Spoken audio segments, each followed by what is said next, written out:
Je me souviens encore du goût métallique du sang qui emplissait ma bouche ce soir-là, une saveur âcre qui se mélangeait à la terreur pure.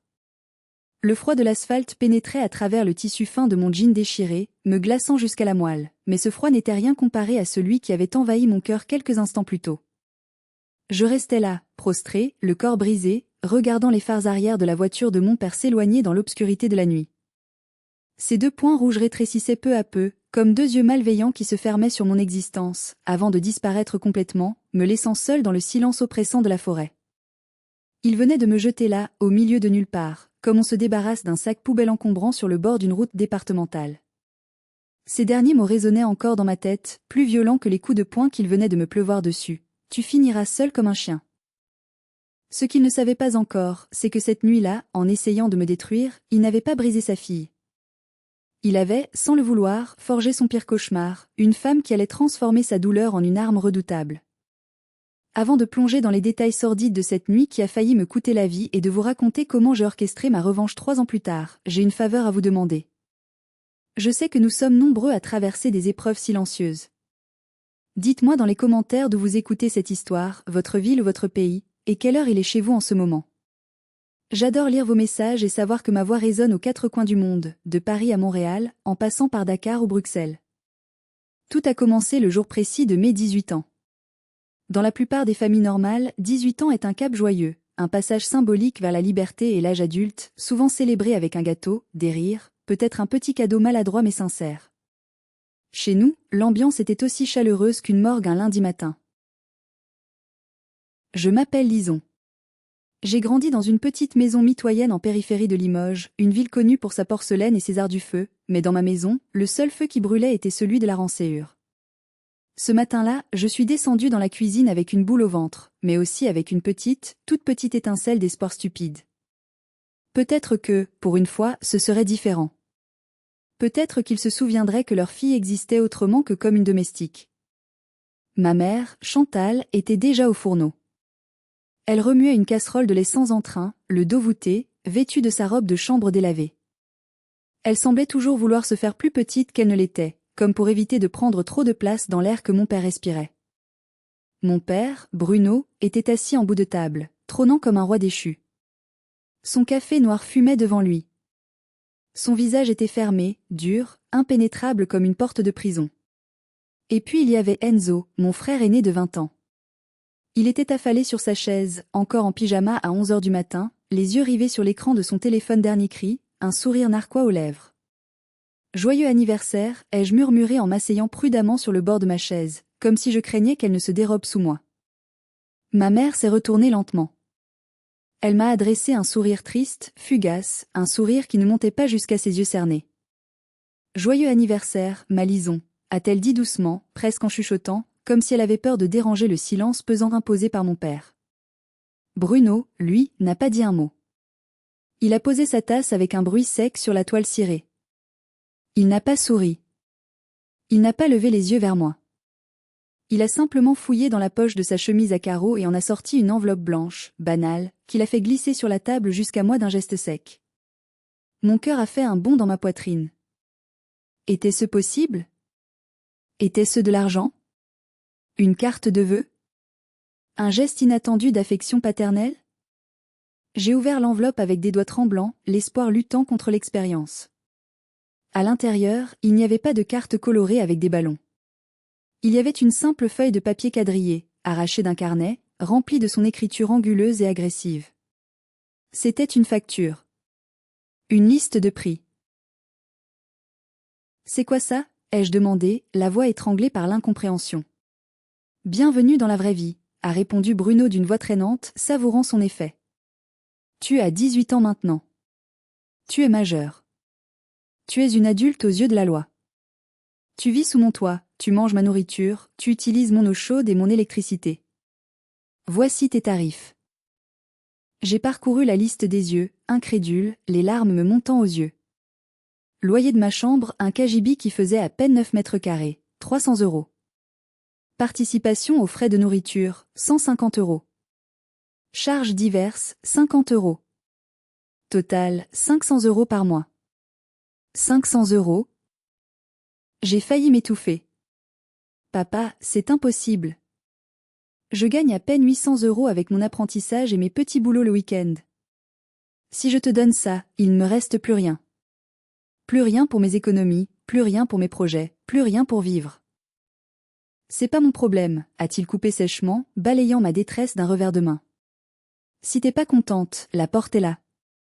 Tu peux aller voir ailleurs si l'herbe est plus verte. J'ai tourné la tête vers Enzo.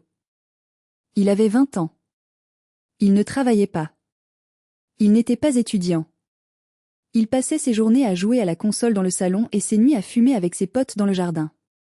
Et Enzo, ai-je osé demander, la voix tremblante de colère. Combien il paie, lui? Il a 20 ans.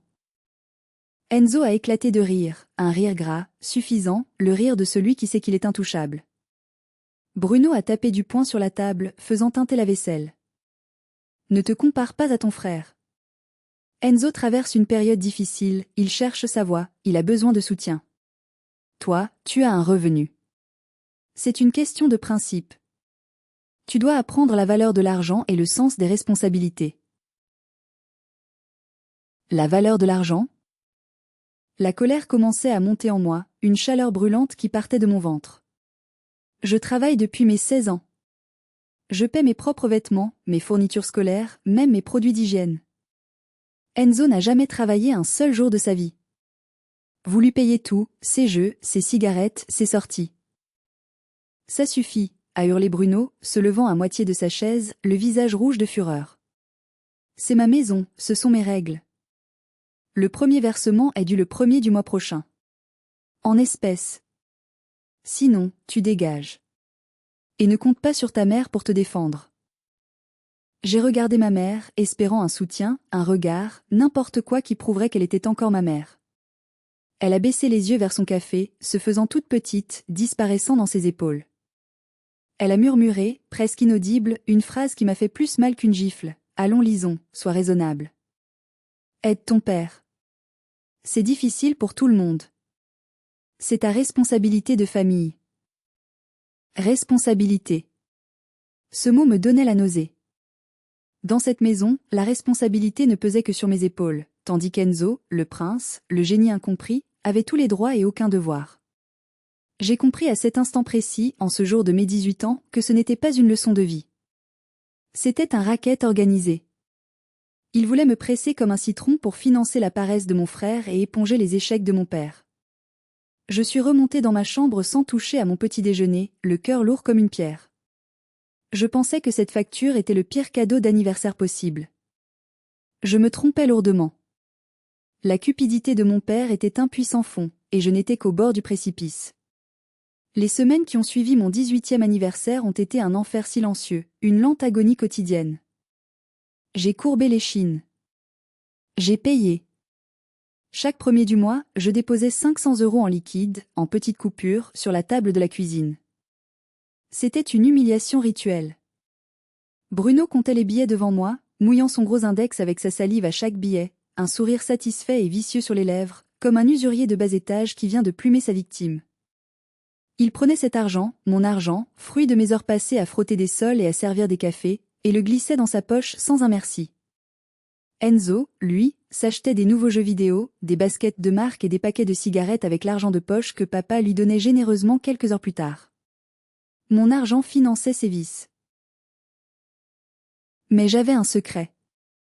Un secret brûlant qui me tenait chaud le soir quand je pleurais de rage dans mon oreiller, étouffant mes sanglots pour ne pas qu'Enzo m'entende à travers la cloison fine. Depuis des mois, je préparais mon dossier pour l'atelier Vasseur. C'était l'un des ateliers d'émaillage sur cuivre les plus prestigieux de Limoges, et même de toute la France. Il ne prenait qu'un seul apprenti par an. C'était ma seule chance de devenir une véritable émailleuse d'art, ma seule chance d'avoir un avenir, une carrière, une identité propre, loin de cette maison toxique qui m'empoisonnait à petit feu. Pour y arriver, je ne dormais presque plus. Après mes cours au lycée professionnel, je travaillais au noir dans un bar malfamé jusqu'à 2 h du matin les vendredis et samedis soirs, supportant les remarques déplacées des clients ivres. Je faisais des ménages le dimanche matin chez des bourgeois qui ne me regardaient même pas. Chaque centime que je ne donnais pas à mon père, je le cachais. Pas sous mon matelas, Enzo fouillait ma chambre régulièrement quand j'étais absente, je retrouvais mes affaires déplacées mais dans une latte de parquet décellée sous mon armoire, enveloppée dans un vieux sac plastique sale contenant des tampons hygiéniques, le seul endroit que mon frère et mon père ne toucheraient jamais par dégoût. Et puis, le miracle est arrivé. Un mardi pluvieux, j'ai trouvé une lettre épaisse dans la boîte aux lettres, une enveloppe couleur crème, lourde, avec le logo doré et élégant de l'atelier Vasseur. Mes mains tremblaient tellement que j'ai déchiré l'enveloppe en l'ouvrant. « Mademoiselle, nous avons le plaisir de vous informer. » Les larmes ont jailli de mes yeux. J'ai étouffé un cri de joie pure. J'étais prise. Je commençais dans 2 mois. Avec un salaire modeste mais suffisant pour louer une chambre de bonne en ville, loin d'ici, loin d'eux. J'ai commis l'erreur de ma vie ce jour-là. J'étais tellement heureuse, tellement ivre d'espoir, que j'ai baissé ma garde. J'ai laissé la lettre sur mon bureau pendant que je prenais une douche, juste 5 minutes, pour laver la sueur de ma journée de travail. Quand je suis sortie de la salle de bain, une serviette autour des cheveux, la porte de ma chambre était grande ouverte. Enzo était là, debout au milieu de ma pièce, la lettre à la main. « Tiens, tiens » a-t-il ricané, ses yeux parcourant les lignes avec avidité. « La petite sœur va jouer les artistes ? Tu comptes te barrer, c'est ça ? Rends-moi ça. » J'ai crié, me jetant sur lui pour lui arracher la lettre, mais il était plus grand et plus fort. Il l'a levée au-dessus de sa tête, hors de ma portée. « Papa. Maman. Venez voir. La princesse nous cache des choses. Elle a des secrets. » a-t-il hurlé dans l'escalier, sa voix résonnant comme une sirène d'alarme. Mon sang s'est glacé dans mes veines. J'ai entendu les pas lourds de Bruno monter l'escalier. Il est arrivé dans l'encadrement de la porte, essoufflé, le visage rouge. Il a arraché la lettre des mains d'Enzo sans un mot et l'a lue. Le silence qui a suivi était plus effrayant que ses cris habituels. C'était le calme avant la tempête. « Tu comptais nous le dire quand ?» a-t-il demandé, la voix basse, menaçante, une veine palpitant sur sa tempe. Je voulais attendre d'être sûr, ai-je balbutié, reculant contre le mur. C'est une chance incroyable, papa. C'est mon avenir. Je vais avoir un diplôme, un métier. Il a froissé la lettre en boule lentement, sans me quitter des yeux, et l'a jetée par terre comme un déchet. Ton avenir ? Et nous ? Tu crois que tu peux juste partir comme ça ? Tu nous abandonnes ? Après tout ce qu'on a fait pour toi ? Après t'avoir nourri, logé, blanchi toutes ces années ? Je ne vous abandonne pas. Je vais juste travailler. Je pourrais même vous aider un peu si. Si quoi ? Il s'est approché de moi, envahissant mon espace personnel, son haleine sentant le vin bon marché et le tabac froid. Tu crois que tu es meilleur que nous ? Hein ? Tu crois que tu vas devenir une grande dame et nous oublier dans notre merde ? Tu n'as pas de talent, lisons. Tu n'es bonne qu'à faire le ménage. Tu vas échouer, c'est certain, et tu reviendras en pleurant pour qu'on t'ouvre la porte. Mais je ne te laisserai pas gâcher ta vie et nous laisser dans la difficulté financièrement juste pour tes caprices d'artiste raté. C'était du chantage émotionnel pur et dur, une manipulation grossière. Il ne se souciait pas de mon avenir, ni de mes talents. Il se souciait de perdre ses 500 € par mois et sa servante à domicile. Il a commencé à me manipuler, à me dire que j'étais égoïste, que ma mère était malade et fatiguée, ce qui était faux, elle était juste usée par lui, que la famille passait avant tout, que c'était sacré. Je vous pose la question ici, car c'est un dilemme que beaucoup connaissent sous une forme ou une autre. Qu'auriez-vous fait à ma place ? Est-ce que vous seriez resté pour aider une famille qui vous exploite au nom du devoir filial, ou est-ce que vous auriez choisi votre rêve, quitte à tout perdre et à être traité de monstre ? Écrivez famille ou avenir dans les commentaires, je veux vraiment savoir ce que vous pensez, car ce soir-là, ma décision a tout changé. J'ai tenu bon. Pour la première fois de ma vie, j'ai puisé une force inconnue au fond de moi. J'ai levé le menton, j'ai regardé mon père dans les yeux et j'ai dit « Non. J'irai. C'est ma vie, pas la tienne. » Je n'avais aucune idée que cette simple phrase, prononcée avec tant de courage, allait signer mon arrêt de mort dans cette maison. La tension dans la maison était devenue insoutenable dans les jours qui ont suivi. C'était comme vivre dans une pièce remplie de gaz, attendant qu'une étincelle fasse tout sauter. On marchait sur des œufs. Ma mère ne me parlait plus, se contentant de soupirer bruyamment dès que j'entrais dans une pièce. Enzo me surveillait avec un sourire mauvais. Bruno, lui, était une bombe à retardement. L'explosion a eu lieu le jour de ma paix, une semaine exactement avant mon départ prévu pour l'atelier. Je venais de rentrer du travail, épuisée mais heureuse d'avoir mon salaire en poche, le dernier avant ma nouvelle vie. Bruno m'attendait dans le salon, assis dans son fauteuil. Enzo était affalé sur le canapé, l'air faussement abattu, se rongeant les ongles. Ton frère a des ennuis, a commencé Bruno sans préambule, sa voix grave résonnant dans la pièce silencieuse. Il a une dette de jeu. Des gens dangereux. Il lui faut 2000 € ce soir. Sinon, ils vont venir ici et nous casser les jambes à tous. J'ai regardé Enzo. Il ne me regardait pas. Il fixait ses chaussures. C'était un mensonge, je le sentais dans mes tripes.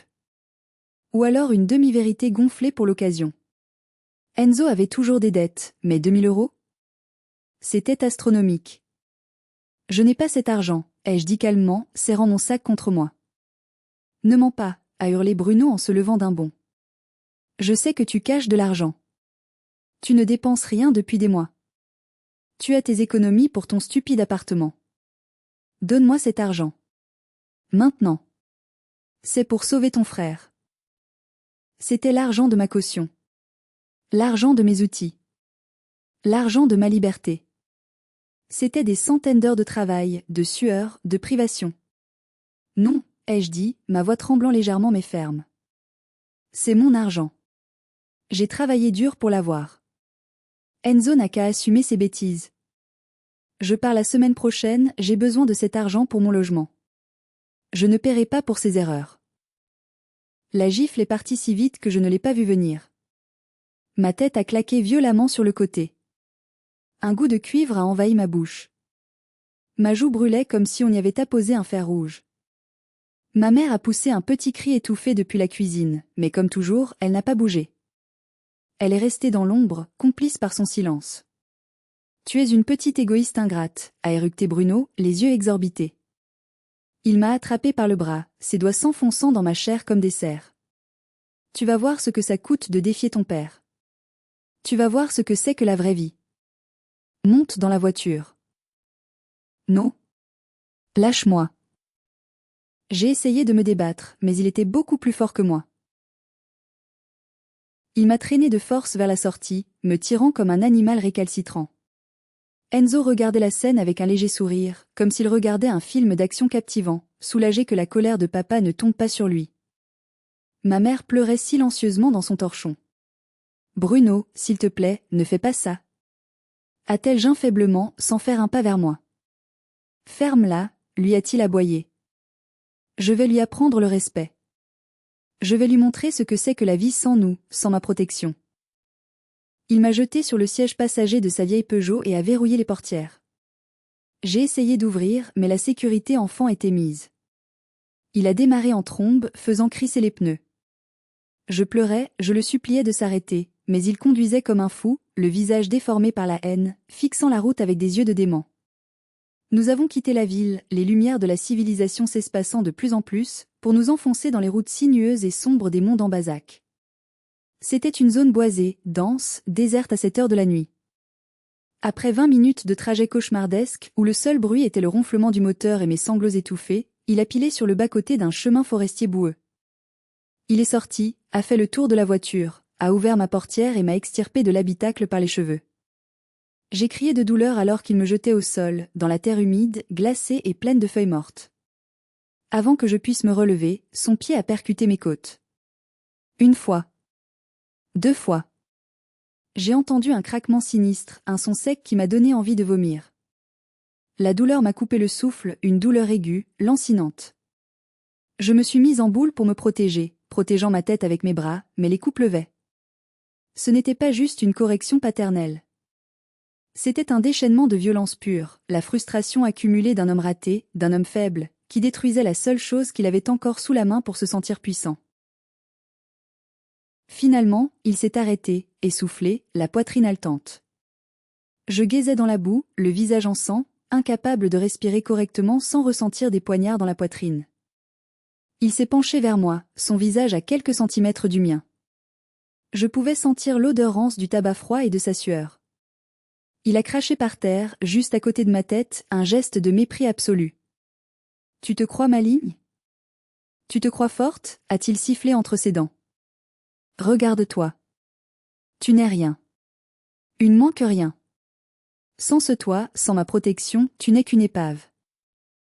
Il s'est redressé, ajustant sa veste comme s'il venait de faire une simple course. Tu veux ton indépendance? Prends-la. Démerde-toi. Papa, s'il te plaît. Ai-je croassé, la voix brisée, tendant une main tremblante vers lui. Ne me laisse pas là. Il gèle. Je suis blessé. Il a ri, un rire sec et sans joie qui a résonné dans la forêt. Tu voulais ton avenir? Eh bien, le voilà. Et c'est là qu'il a prononcé ces mots qui allaient me hanter, mais aussi me nourrir, pendant des années, tu finiras seul comme un chien. Il est remonté dans sa voiture. Le moteur a rugi. Les phares ont balayé les arbres une dernière fois avant que la voiture ne fasse demi-tour. Les pneus ont crissé sur les graviers. Et je suis resté là, seul, dans le noir total, avec pour seule compagnie la douleur lancinante dans mes côtes et le froid qui commençait déjà à engourdir mes membres. Je regardais les lumières rouges disparaître au loin. Je savais que si je m'évanouissais maintenant, avec le gel qui tombait, je ne me réveillerais peut-être jamais. C'était la fin, ou le début de quelque chose d'autre. Je ne sais pas comment j'ai trouvé la force de me relever. C'est l'instinct de survie, je suppose, cette force primitive enfouie au plus profond de notre cerveau reptilien qui hurlait. Lève-toi, lisons. Ne lui donne pas cette satisfaction. Ne meurs pas ici, pas à cause de lui. J'ai marché. Chaque pas était une torture indescriptible. Mes côtes hurlaient à chaque inspiration, chaque mouvement de mon torse était un supplice. Je tenais mon bras gauche contre moi, craignant qu'il ne soit cassé lui aussi. La forêt était terrifiante, remplie de bruits d'animaux nocturnes, de craquements de branches, du vent qui sifflait dans les cimes comme des esprits malveillants. Mais aussi effrayante que fût la forêt, rien n'était plus terrifiant que le monstre qui m'avait engendré. J'ai marché pendant ce qui m'a semblé être des heures, trébuchant sur des racines, tombant, me relevant, pleurant de douleur et de rage. Finalement, j'ai vu une lueur au loin. Une route départementale. L'espoir m'a redonné un peu d'énergie. Je me suis traînée jusqu'au bitume froid et j'ai attendu, tremblante, priant pour qu'une voiture passe. Un camion de livraison de pain est passé vers 4 heures du matin. Le chauffeur, un homme d'une 60aine d'années avec une barbe grise, a failli faire une embardée en me voyant dans ses phares, une silhouette ensanglantée, couverte de boue, surgissant de la nuit comme un fantôme. Il s'est arrêté immédiatement, sautant de sa cabine. Bon Dieu, gamine! Qu'est-ce qui t'est arrivé? Il m'a enveloppé dans sa grosse veste en laine qui sentait le levain et le tabac. Police. Ai-je murmuré, mes dents claquant si fort que j'avais du mal à parler. S'il vous plaît. Gendarmerie. Il voulait m'emmener à l'hôpital, voyant l'état de mon visage, mais j'ai insisté avec une énergie désespérée. Je savais que si j'allais à l'hôpital d'abord, ma mère débarquerait, pleurerait, jouerait la comédie de la famille unie et me convaincrait de dire que c'était un accident, que j'étais tombée. Il fallait que ce soit officiel. Maintenant. Avant que le doute ne s'installe. À la gendarmerie, l'ambiance a changé dès qu'ils ont vu mon état. Les rires de la salle de pause se sont tus. Une officier femme, le visage sévère mais bienveillant, m'a prise en charge. Elle m'a apporté une couverture de survie et un chocolat chaud. Elle a pris des photos de mon visage tuméfié, de mes lèvres fendues, de mes côtes qui commençaient déjà à virer au violet foncé. C'était humiliant, mais nécessaire. J'ai tout raconté. L'argent, le chantage, les coups, l'abandon dans la forêt. J'ai vidé mon sac, vomissant des années de silence. Pendant que je faisais ma déposition, mon téléphone, qui avait miraculeusement survécu dans ma poche arrière, s'est mis à vibrer sur le bureau métallique. C'était ma mère. L'officier m'a fait signe de répondre et a mis le haut-parleur pour enregistrer la conversation. Lisons. Oh mon Dieu, tu es où? La voix de ma mère tremblait, un mélange de panique et de reproche. Papa est rentré, il est très énervé, il dit que tu t'es enfui, qu'il a essayé de te raisonner. Il m'a battue, maman. Il m'a cassé les côtes. Il m'a laissée pour morte dans la forêt en pleine nuit. Non, non, n'exagère pas. Il a juste perdu son sang-froid. Tu sais comment il est quand il est stressé. Reviens à la maison, on va arranger ça. Ne fais pas d'histoire, je t'en supplie. Pense à la famille, pense à ce que les voisins vont dire. J'ai senti une vague de dégoût me submerger, plus violente que la nausée physique. Elle ne demandait pas si j'étais blessée. Elle ne demandait pas si j'avais froid. Elle voulait juste protéger son bourreau, maintenir l'illusion de sa petite vie misérable, éviter le scandale. Elle était complice. Il n'y a plus de famille, maman, ai-je dit froidement, d'une voix que je ne reconnaissais pas moi-même. Je suis à la gendarmerie. Je porte plainte. C'est fini. Quoi? Non. Tu ne peux pas faire ça à ton père. Lisons. Tu vas le détruire. J'ai raccroché. J'ai regardé l'officier droit dans les yeux. Où est-ce que je signe? J'ai signé ma plainte d'une main ferme, malgré la douleur. J'ai demandé une ordonnance de protection immédiate. Ce matin-là, assise sur une chaise en plastique dur, sous les néons crus du poste de police, je n'avais plus de maison, plus de vêtements de rechange, plus de parents. J'étais seule au monde. Mais bizarrement, je ne me sentais pas comme un chien. Je me sentais libre. Pour la première fois de ma vie, j'étais libre. Je n'avais nulle part où aller en sortant du commissariat. Puis, un souvenir m'est revenu, une lueur dans le brouillard. L'oncle Serge. Le frère aîné de ma mère. Il avait été banni de la famille 10 ans plus tôt, effacé des albums photos, parce qu'il avait osé dire à Bruno qu'il était un fainéant et un tyran lors d'un repas de Noël mémorable. Je me souvenais vaguement qu'il habitait dans un petit village à 30 kilomètres de là, une maison avec des volets bleus. Les gendarmes, voyant ma détresse totale, ont accepté de m'y conduire après mon passage aux urgences où l'on m'a diagnostiqué 2 côtes fêlées, un nez cassé et de multiples contusions. Quand Serge a ouvert la porte et m'a vu, avec mes bandages, mon visage tuméfié et mes yeux hantés, il n'a posé aucune question stupide. Il n'a pas demandé « Qu'est-ce que tu as fait ?» Il a vu la marque de Bruno sur mon visage. Il m'a prise dans ses bras, délicatement pour ne pas me faire mal. Il sentait la sueur de bois, la résine et le tabac à pipe. Une odeur de sécurité, d'homme bon. C'est fini, ma grande, a-t-il murmuré dans mes cheveux sales. Tu es chez toi ici. Personne ne te fera plus jamais de mal. Serge vivait modestement, il était menuisier et ébéniste, mais il m'a donné sa chambre d'amis, une pièce simple mais propre qui sentait la lavande. Il m'a prêté de l'argent sans hésiter pour remplacer mes outils perdus et acheter quelques vêtements. Il a été le père que je n'avais jamais eu. 3 jours plus tard, je me suis présentée à l'atelier Vasseur. J'avais encore des bleus visibles sur le visage, virant au jaune et au vert, malgré la couche épaisse de fond de teint bon marché. Madame Vasseur, la propriétaire, était une femme élégante aux cheveux gris coupés courts, toujours vêtue de noir. Elle m'a observé longuement par-dessus ses lunettes à monture d'écaille, ses yeux perçants scrutant mon âme. « Je ne suis pas une assistante sociale, lisons », a-t-elle dit sèchement, sa voix claquant comme un fouet. Je cherche une artiste, une artisane d'excellence. Vos problèmes personnels doivent rester à la porte. Ici, on ne tolère pas l'apitoiement. Êtes-vous capable de travailler? J'ai soutenu son regard, relevant le menton malgré la douleur. Le feu du four ne me fait pas peur, madame. J'ai traversé pire que ça. Je veux juste créer. Je veux apprendre. Elle a souri, un tout petit sourire imperceptible au coin des lèvres. Bien. Mettez votre tablier. On commence. Et ne mettez pas de sang sur le cuivre. L'apprentissage a été ma thérapie, ma résurrection. L'art de l'émail est une discipline exigeante, faite de patience, de précision et de feu. Il faut nettoyer le cuivre jusqu'à ce qu'il brille, déposer de la poudre de verre colorée avec une précision chirurgicale, couche après couche, et cuire chaque couche à 800 degrés. C'est un processus violent et délicat à la fois. Si on se précipite, l'émail casse. Si on hésite, il brûle. C'était exactement comme ma vie. Je devais me reconstruire, couche après couche, passer par le feu pour devenir solide et brillante.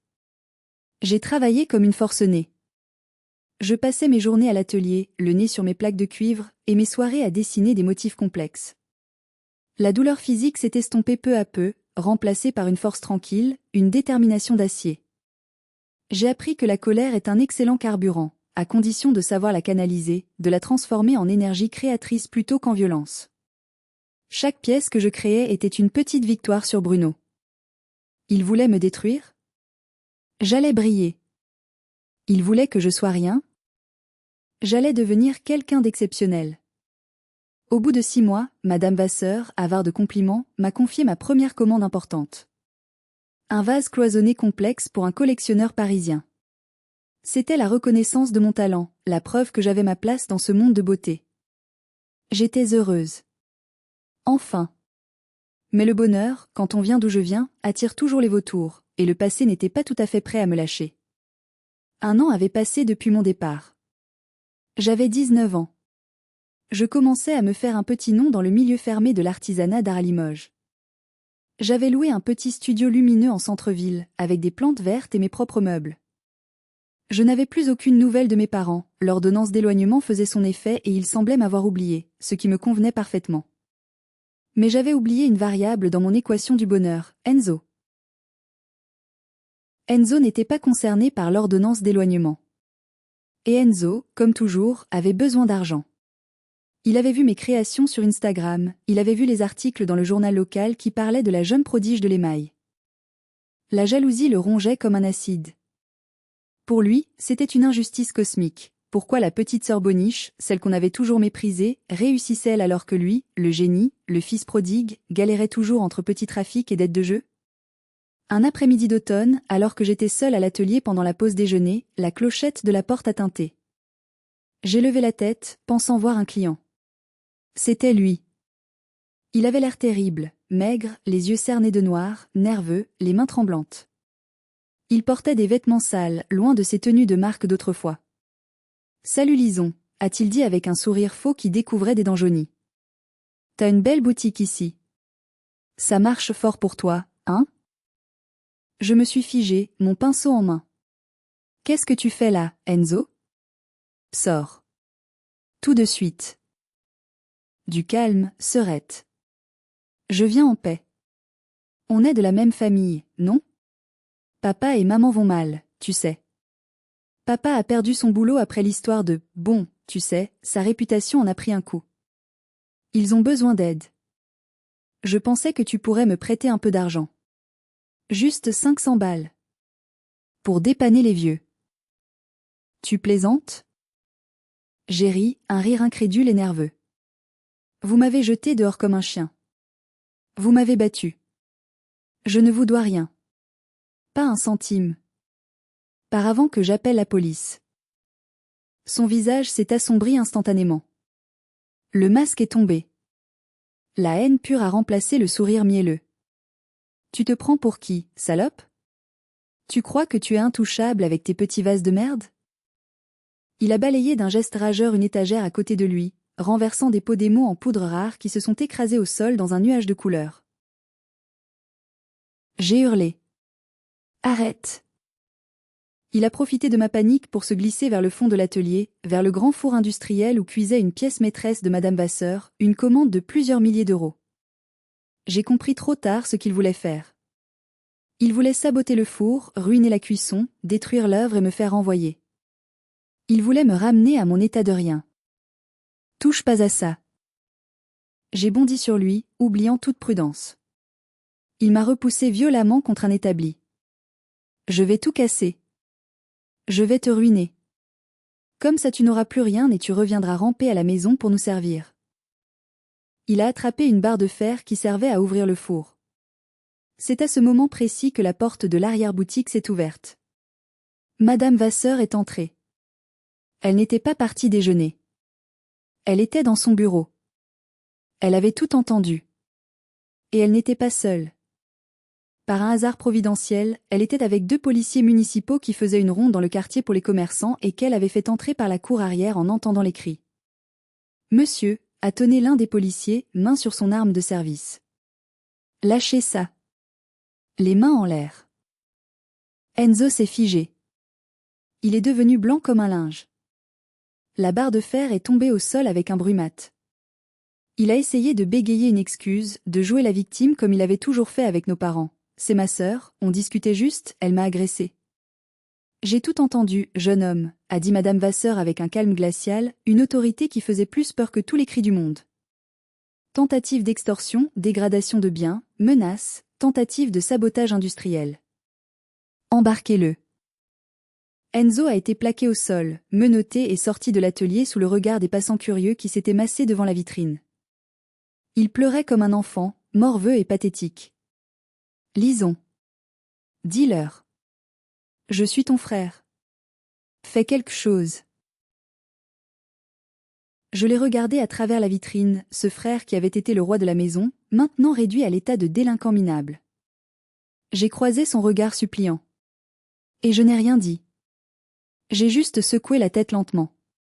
Ce jour-là, j'ai compris que le lien du sang ne valait rien face au poison de la méchanceté. Ils avaient essayé de me briser une seconde fois. Ils avaient échoué. Est-ce que vous avez déjà eu un membre de votre famille qui a essayé de saboter votre réussite par pure jalousie? Quelqu'un qui ne supportait pas de vous voir briller? Comment avez-vous réagi? Racontez-moi ça en commentaire, votre histoire m'intéresse. Le temps est le meilleur des juges, et le karma finit toujours par servir son plat, froid et amer. 3 ans après la nuit de la forêt, ma vie n'avait plus rien à voir avec celle de la jeune fille terrorisée que j'étais. À 21 ans, j'étais devenue l'associée de Madame Vasseur. Nous exportions nos créations jusqu'au Japon et aux États-Unis.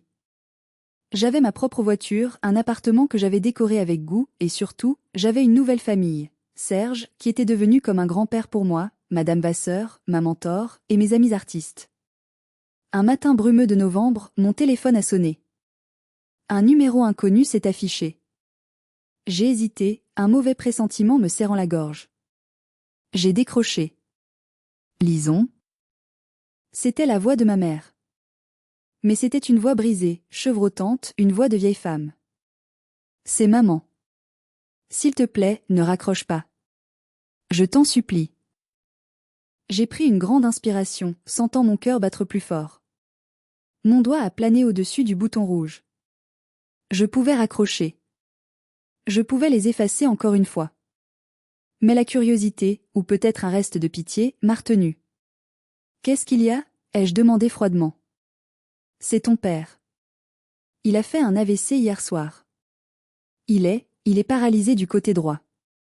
Il ne peut plus parler correctement. Il est à l'hôpital. Un silence s'est installé.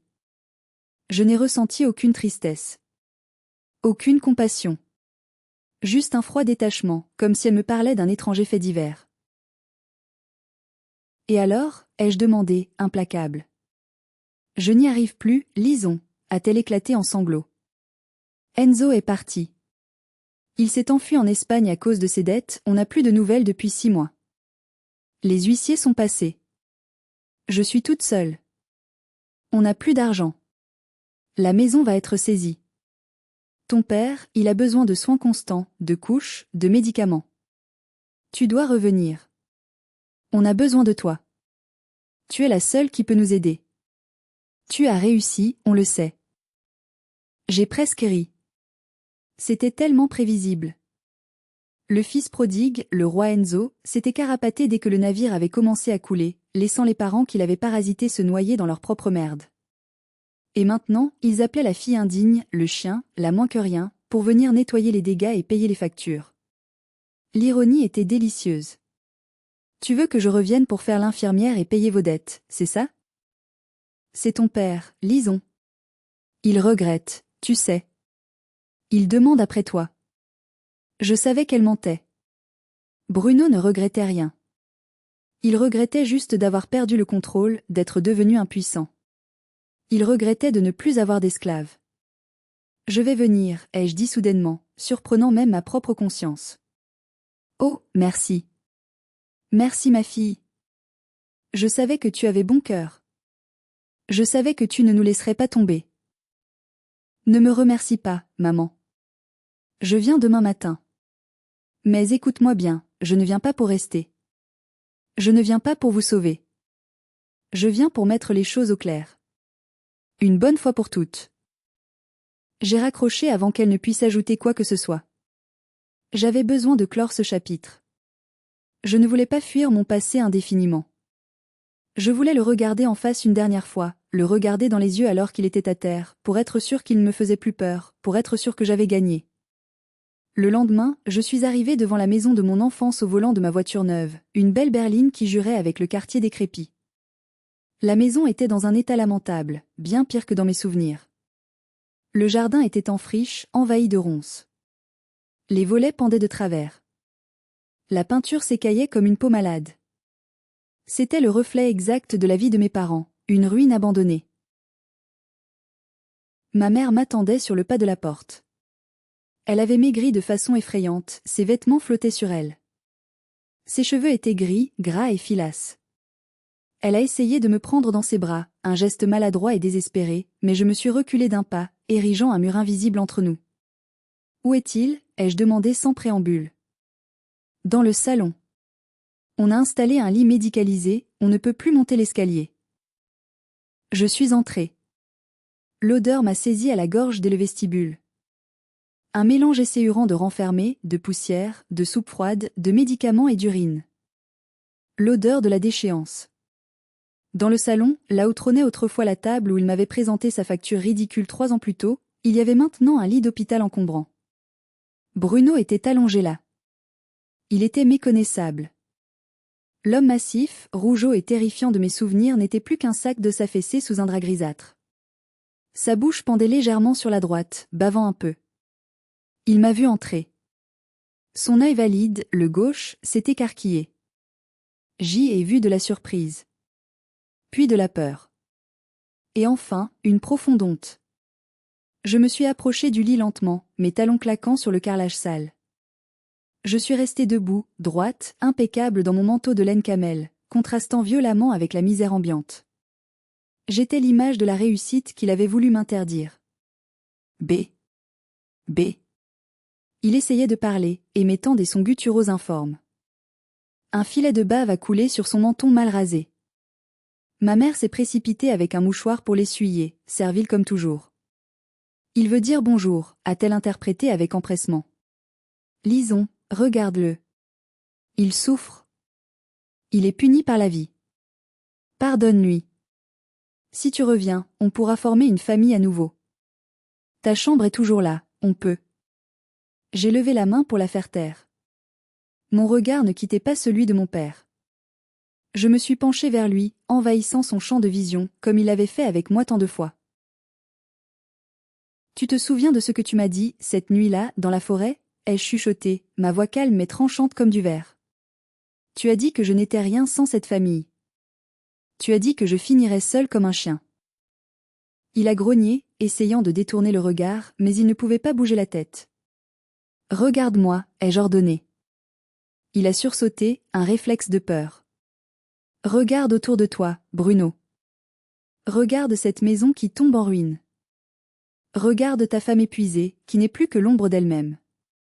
Regarde l'absence de ton fils chéri, ton Enzo, ton prince, qui t'a abandonné, volé et laissé pourrir ici dès qu'il n'a plus pu te soutirer de l'argent.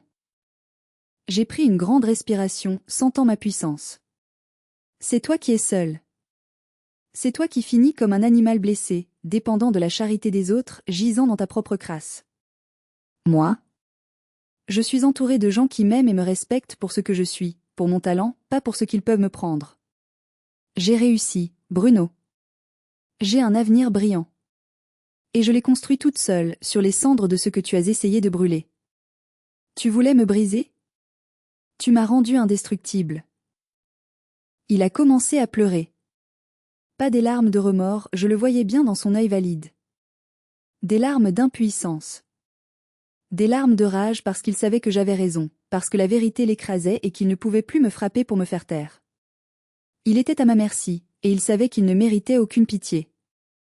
J'ai sorti une enveloppe de mon sac à main de marque. Pas une facture cette fois. J'ai payé les arriérés de votre électricité pour qu'on ne vous coupe pas le chauffage, et j'ai engagé une aide-soignante pour un mois, ai-je dit en posant l'enveloppe sur son torse immobile. C'est mon dernier cadeau. C'est la charité que je fais à un étranger. Ne me contactez plus jamais. Si vous essayez, je porterai plainte pour harcèlement. Vous n'avez plus de fille. Ma mère a poussé un cri strident, portant la main à sa bouche. Mais lisons. Tu ne peux pas nous laisser. On va devenir quoi après ce mois-ci ? Ça, maman, ai-je dit en me dirigeant vers la porte sans me retourner, c'est la conséquence de vos choix. Vous avez misé sur le mauvais cheval. Vous avez protégé le bourreau et chassé la victime. Maintenant, vivez avec vos décisions. Je suis sortie de cette maison comme on sort d'une tombe, prenant une grande goulée d'air frais. L'air extérieur m'a paru incroyablement doux, pur, vibrant. Le ciel était gris, mais pour moi, il était radieux. Ma mère m'a suivi jusqu'au portail rouillé, ses chaussons traînant dans les graviers, pleurant toutes les larmes de son corps, agrippant ma manche comme une noyée. Je t'aime, Lison. Je t'ai toujours aimé. C'était ton père, j'avais peur. Ne me laisse pas seule avec lui. Je me suis arrêtée. Je me suis dégagée doucement mais fermement de son étreinte. J'ai regardé cette femme qui m'avait donné la vie mais qui n'avait jamais su me protéger, qui avait préféré fermer les yeux sur ma douleur pour garder son confort illusoire. L'amour, maman, ce n'est pas regarder son enfant se faire massacrer et dire c'est la faute de personne. L'amour, c'est protéger. L'amour, c'est se battre. Tu as choisi ton camp il y a 3 ans, quand tu m'as demandé de ne pas porter plainte pour ne pas faire de vagues. Tu as choisi ton confort plutôt que ma sécurité. Adieu, maman. Je suis montée dans ma voiture. J'ai démarré le moteur, un ronronnement doux et puissant. Dans le rétroviseur, j'ai vu sa silhouette rétrécir, les bras ballants, une petite forme grise qui s'effaçait, exactement comme mon père m'avait vu disparaître cette nuit-là dans la forêt. Sauf que cette fois, la dynamique était inversée. C'était moi qui partais vers la lumière, vers la vie, et eux qui restaient dans l'obscurité qu'ils avaient eux-mêmes créée. J'ai conduit sans but précis pendant un moment, laissant les larmes couler librement sur mes joues. Pas des larmes de tristesse, mais des larmes de soulagement, de libération. Puis, instinctivement, j'ai pris la direction de la forêt d'Ambazac. Je suis retournée à l'endroit exact où il m'avait jeté 3 ans plus tôt. Je me suis arrêtée sur le bas-côté. J'ai coupé le moteur. Le silence n'était plus effrayant. La forêt était belle, paisible, majestueuse. Les arbres n'étaient plus des monstres, mais des témoins silencieux de ma renaissance. J'ai respiré à plein poumon l'odeur de l'humus et des pins. Je n'étais plus cette petite chose brisée recroquevillée dans la boue. J'étais une femme debout. J'avais transformé ma douleur en art, mon humiliation en force, ma solitude en indépendance. J'ai sorti mon téléphone et j'ai appelé l'oncle Serge. Allô, tonton? C'est fait. Ça va, ma grande? Sa voix chaude et bourrue m'a réconfortée instantanément. Oui. Ça va mieux que jamais. Je me sens légère. Je passe prendre des pizzas et du bon vin, et j'arrive. Invite Madame Vasseur si elle est libre. On fête ça. On fête quoi? A-t-il demandé en riant. On fête ma liberté. La vraie, cette fois. Et on fête le fait que je ne suis pas seule. Ce soir-là, autour d'une table simple en bois brut, avec des rires francs, des discussions passionnées et des regards bienveillants, j'ai compris ce qu'était une vraie famille. Ce n'est pas l'ADN. Ce n'est pas le nom qu'on porte. Ce n'est pas l'obligation. Une famille, c'est les gens qui sont là quand vous êtes au sol, qui vous tendent la main, et qui vous aident à vous relever sans rien demander en retour. C'est ceux qui célèbrent vos victoires comme si c'était les leurs. Aujourd'hui, je ne regarde plus en arrière. Mon entreprise prospère, je commence même à donner des cours à des jeunes en difficulté pour leur montrer que l'art peut être une issue, un moyen d'exprimer ce que les mots ne peuvent pas dire. Parfois, je pense à Bruno et Chantal. Je sais qu'ils vivent probablement dans la misère, peut-être dans un foyer social maintenant que la maison a été saisie. Je ne ressens ni joie malsaine ni tristesse à cette idée. Ils sont devenus des étrangers, des personnages d'un livre que j'ai fini de lire et que j'ai refermé. Quant à Enzo, j'ai appris par des rumeurs qu'il avait eu de gros ennuis avec la justice en Espagne pour une histoire de drogue. Apparemment, la vraie vie ne fait pas de cadeaux aux princes déchus qui refusent de travailler et qui pensent que le monde leur doit tout. Il apprend à ses dépens que sans papa pour payer la caution, la chute est rude. Je vous raconte cette histoire non pas pour que vous ayez pitié de moi, je n'ai pas besoin de pitié, mais pour vous donner de l'espoir. Je sais qu'il y a des gens qui m'écoutent en ce moment et qui vivent sous l'emprise d'un parent toxique, d'un conjoint violent, d'un frère manipulateur ou d'une famille qui les dévalorise systématiquement. On vous a peut-être dit que vous n'étiez rien. Que vous ne pouviez pas réussir sans eux. Que vous étiez nul, laid, incapable. Que vous finiriez seul comme un chien. C'est un mensonge. C'est le mensonge qu'ils utilisent pour vous garder en cage, pour vous garder sous leur contrôle, parce qu'ils ont besoin de votre lumière pour éclairer leur obscurité, de votre force pour compenser leur faiblesse. N'ayez pas peur de couper les ponts. N'ayez pas peur de partir, même si vous devez partir avec rien d'autre que vos vêtements sur le dos et quelques euros en poche. La solitude de la liberté vaut 1000 fois mieux que la compagnie des bourreaux. Vous avez une force en vous que vous ne soupçonnez même pas, une résilience qui ne demande qu'à s'exprimer. Ils peuvent vous battre, ils peuvent vous voler votre argent, ils peuvent insulter votre nom, mais ils ne peuvent pas prendre votre âme, sauf si vous la leur donnez. Gardez votre âme. Protégez votre lumière. Battez-vous pour votre avenir, car personne ne le fera à votre place. Et un jour, vous pourrez, vous aussi, regarder vos démons dans les yeux, sourire, et leur dire « Je n'ai pas besoin de vous. Je suis suffisant. » Merci d'avoir écouté mon histoire jusqu'au bout, merci d'avoir partagé ce voyage intime avec moi. Si elle vous a touché, s'il vous plaît, laissez un j'aime sur cette vidéo, ça aide énormément à faire entendre cette voix et à soutenir la chaîne. Et surtout, je vous en prie, partagez votre expérience. Avez-vous réussi à vous sortir d'une relation toxique? Avez-vous dû faire des choix déchirants pour vous sauver? Votre témoignage peut aider quelqu'un d'autre à trouver le courage de partir, à se sentir moins seul. Abonnez-vous pour ne pas rater les prochaines histoires de résilience et de justice. Prenez soin de vous, croyez en vous, et à très bientôt.